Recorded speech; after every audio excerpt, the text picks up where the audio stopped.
Kita ke sorotan selanjutnya, Saudara. Penggeledahan juga dilakukan KPK terkait kasus dugaan gratifikasi dengan tersangka mantan Kepala Bea Cukai Makassar Andi Pramono. Saat penggeledah rumah di Batam, penyidik KPK menyita 1 dokumen elektronik.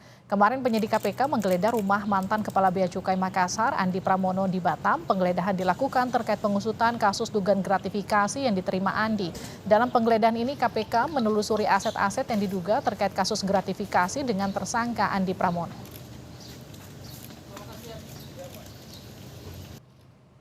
Terkait dengan penyidikan dugaan korupsi untuk pejabat Bea Cukai Makassar, betul ya, hari ini tim melakukan penggeledahan di salah satu rumah di perumahan di Batam, gitu ya.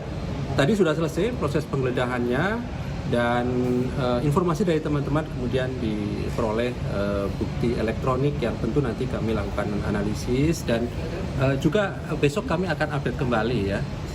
Karena ada temuan juga yang menarik saya kira berupa aset-aset yang nanti kami akan update kembali setelah memastikan bahwa aset-aset itu berkaitan dengan perkara ini dan segera dilakukan penyitaan sebagai barang bukti. Karena tentu sekali lagi kami tidak berhenti pada dugaan gratifikasinya, tetapi kami tentu terus dalami dalam dugaan tindak pidana pencucian uangnya ya.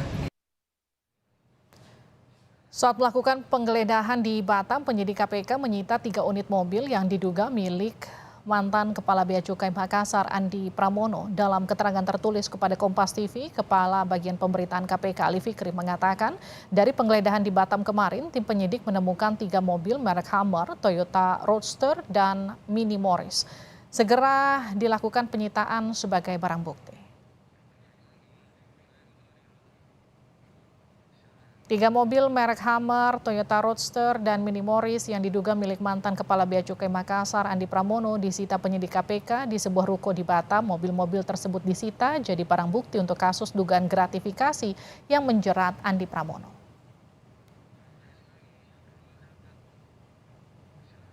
Dari data laporan harta kekayaan mantan Kepala Bea Cukai Makassar Andi Pramono, dalam 5 tahun terakhir kenaikan signifikan harta yang dilaporkan Andi terjadi pada tahun 2019. Saat itu Andi Pramono melaporkan hartanya naik menjadi 11,9 miliar rupiah dari tahun sebelumnya 7,3 miliar. Jika dilihat kenaikan harta yang dilaporkan tertinggi ada pada bagian tanah dan bangunan. Jika pada tahun 2018 tanah dan bangunannya hanya 1,4 miliar, di tahun 2019 naik menjadi 6,5 miliar rupiah. Selanjutnya, laporan harta kekayaan Andi Pramono di 2020 hingga 2022 tidak terlalu signifikan.